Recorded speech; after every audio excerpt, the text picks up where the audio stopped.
My name is Laura Welch. I am from Trinidad and Tobago. I currently work at Eastlawn Elementary School teaching kindergarten. Kindergarten is a lot of fun.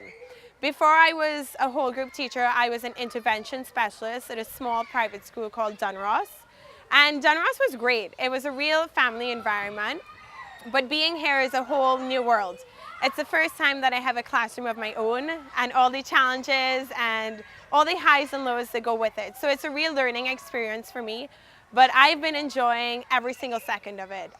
Getting to have a classroom of my own and getting also to experience seeing how they grew. As an interventional specialist before, I saw how they grew, but I only saw them 2 or 3 times a week. Now I can see growth every day, and I can build data on that and build centers around that and really have a closer personal relationship with my students, which I really enjoy. In my experience, the first 2 weeks are very hectic, because you spend a week in orientation at the Participate headquarters, and orientation is a lot of information to take in. It's a lot about how to move, how to set up a bank account, how to find a car, things like that.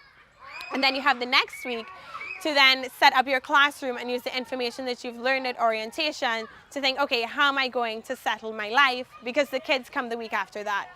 But during those 2 weeks, you get so much information and you feel so prepared that you're able to apply the information perfectly. And within 2 weeks, I was settled, I was ready to go. I highly recommend it to anybody, especially from Trinidad and Tobago. It's a lot of personal growth and a lot of professional growth. Personally, you learn to be a lot more independent. It's a huge adventure to, come here and move. In Trinidad, we would call it, it's a big jump out to take this step.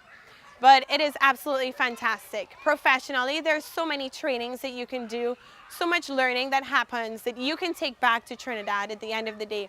So many new techniques, so many ways to teach your students, especially with technology. There are a lot of experiences and trainings here that I'm getting that I would not have gotten in Trinidad.